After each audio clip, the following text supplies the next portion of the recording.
Hi everyone, so we are back with a new video. और आज हम बात करने वाले हैं एक बहुत अच्छे टैक्स प्लानिंग टूल के बारे में। सबसे पहले तो अगर आप मेरे चैनल पर नए हैं तो चैनल को सब्सक्राइब जरूर कर देना, जिससे कि आपको आगे आने वाली वीडियो के बारे में नोटिफिकेशन टाइमली मिलता रहे।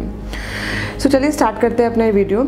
आज हम जानेंगे एक HUF के बारे में, यानी कि हिंदू अंडरराइट फैमिली। इस वीडियो को हम दो पार्ट्स में समझेंगे। सबसे पहला पार्ट कि HUF होता क्या है, एंड सेकंड पार्ट कि उसको एक टैक्स प्लानिंग टूल के नाम से कैसे जाना जाता है।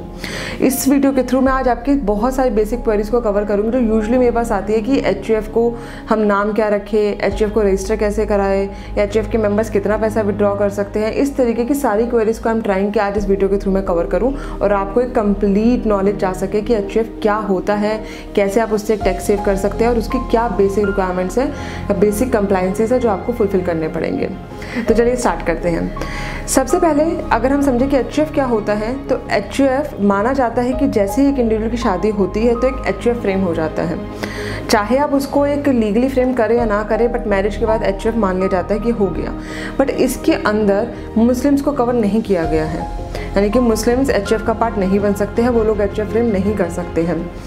जैसे एक इंडिविजुअल शादी करता है उसके बाद वो और स्पाउस मिलके HUF फ्रेम कर सकते हैं।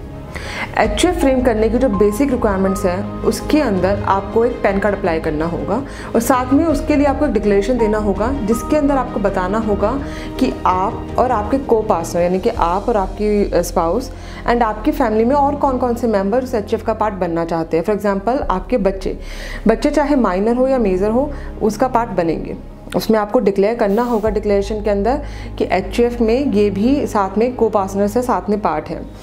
इसके बाद इसके अंदर आपका डिक्लेयर करना होगा कि आप इसके अंदर करेंगे क्या, HUF के अंदर उसकी इनकम कहाँ से जनरेट होगी। तो यानी कि जो भी आपके पास फैमिली एसेट्स हैं, जैसे कि अगर आपके पास कोई पुरानी पोस्ट ऑफिस स्कीम्स रखी है, कोई FDs रखी है जिससे आपको यूजुअली इनकम जनरेट हो रही है, तब वो यहाँ पे ट्रांसफ़र कर सकते हैं HUF के अंदर, और जो भी इंटरेस्ट आएगा फिर वो HUF का होगा उसके अंदर।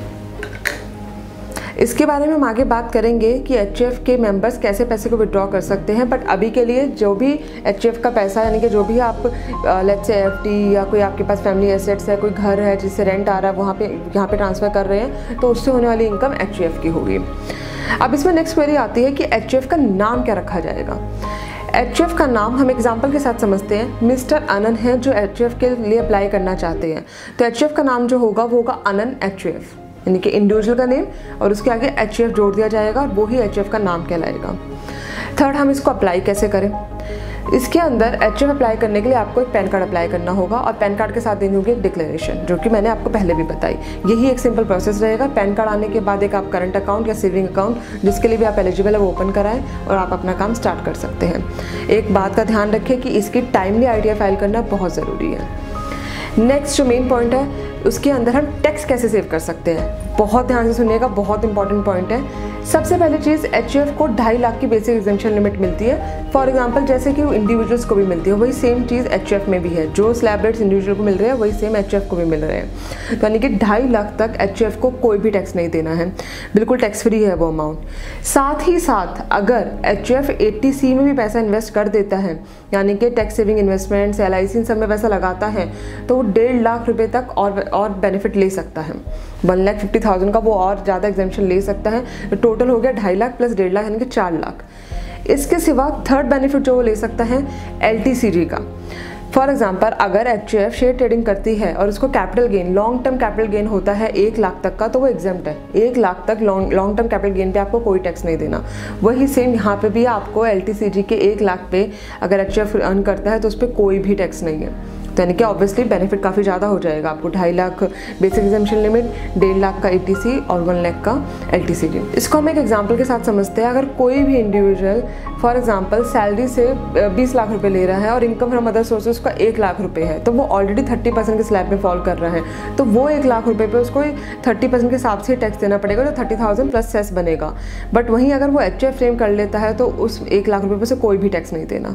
इसी तरीके से जैसे जैसे इनकम बढ़ती जाएगी और HUF की, वो उसी तरीके से टैक्स स्लैब में भी चेंजेस होते जाएंगे। बट अगेन कोई भी उसको 5 लाख तक तो एटलीस्ट उसे कोई टैक्स नहीं देना है अगर हम टैक्स प्लानिंग कर रहे हैं तो।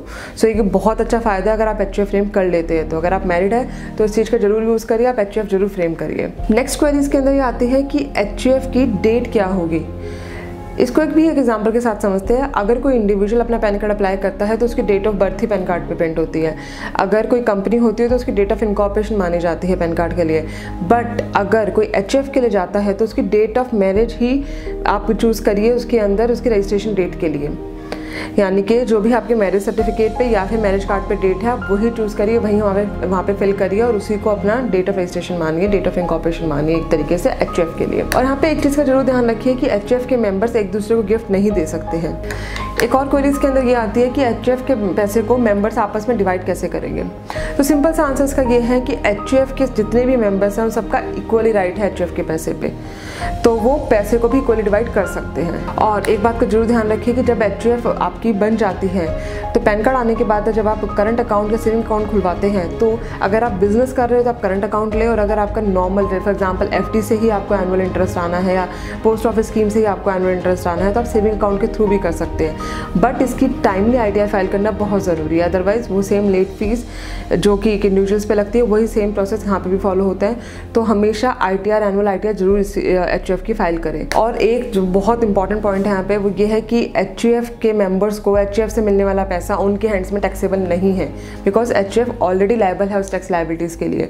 यानी कि अगर उसकी हायर साइड पे इनकम हो रही है जिसमें टैक्स स्लैब से फॉल कर रही है, उसका कुछ टैक्स बनता है एचयूएफ का, तो एचयूएफ उस टैक्स को खुद पे करेगी और जो बैलेंस पैसा होगा वो उसके मेंबर्स अकॉर्डिंगली विड्रॉ कर लेंगे और उसके मेंबर्स को उस पर कोई भी टैक्स नहीं देना। तो इस बात का जरूर ध्यान रखिए कि अगर आपको एचयूएफ से कोई पैसे आ रहे हैं तो उस पर आपको कोई टैक्स नहीं देना है। और अगर इसके सिवा कोई आपकी क्वेरी है तो प्लीज़ मुझे कमेंट बॉक्स में जरूर बताइएगा। एंड अगर आपको मेरी वीडियो पसंद आई है तो प्लीज़ सब्सक्राइब कर देना एंड जितना हो सके और लोगों के साथ शेयर करिए, बिकॉज गवर्नमेंट तो आपको तरीके बता ही रही है कि आप कैसे टैक्स सेव करें। अल्टीमेटली इट्स ऑन यू कि आप कैसे यूज़ कर पा रहे हैं। एक्ट का सेक्शंस का हमेशा अच्छे तरीके से अगर यूज़ करते हैं तो आप बिल्कुल एक लेजिटिमेट तरीके से टैक्स को सेव कर सकते हैं। इस बात का जरूर ध्यान रखिए। Thank you so much.